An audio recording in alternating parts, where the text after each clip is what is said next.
Hi Pisces! Welcome. So tingnan natin kung ano yung mensahe sa'yo. Be open-minded po, hindi halos lahat makaresonate. Thank you nga po pala sa mga nagsusubscribe, sa mga bumabalik. Maraming salamat. Give me the message for Pisces.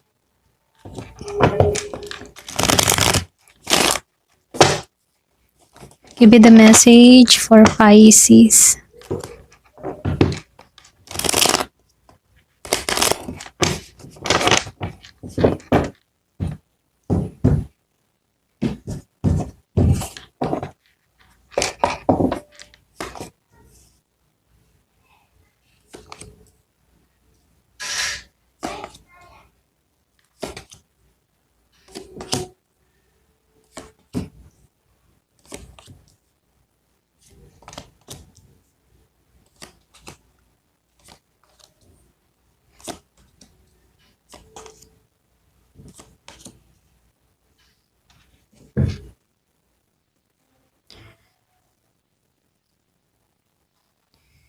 So, dito, no, yung pinaka overall energy mo, Pisces, ano.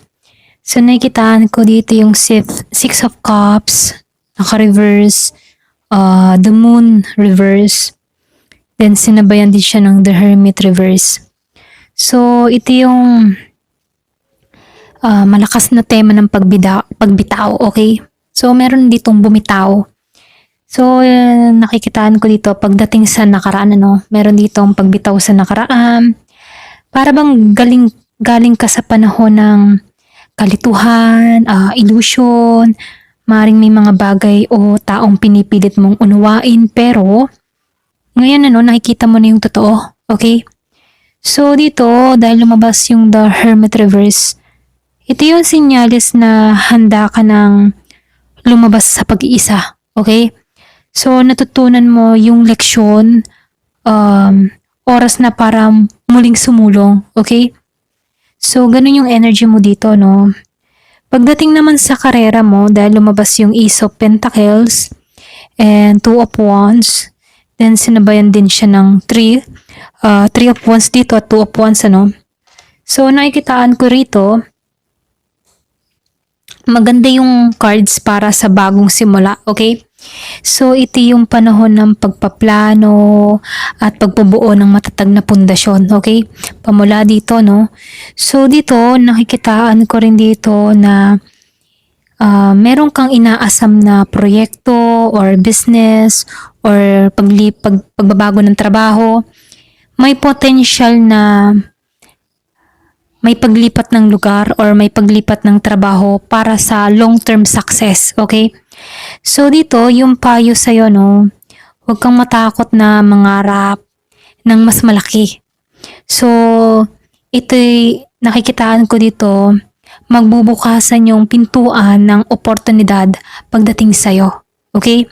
So, pagdating sa laban, no, nakikitaan ko rito yung the Lovers, Upright, and the Five of Cups. So, nakikitaan ko dito na may posibilidad ng reconnection dito and dito.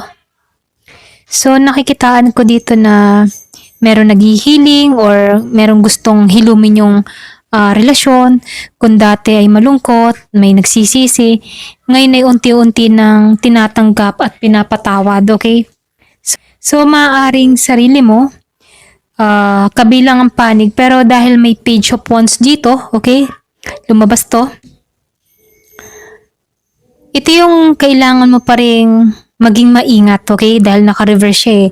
Sa pagdidesisyon or sa pagiging impulsive, pabigla-bigla sa desisyon or mabilis na desisyon pagdating din sa pag-ibig, ano? Pwedeng may damdamin pa pero dapat alamin mo muna kung pareho kayong handa na bago muling tumalon sa isang connection, ano? Kasi nakikitaan ko dito may magbabalik eh.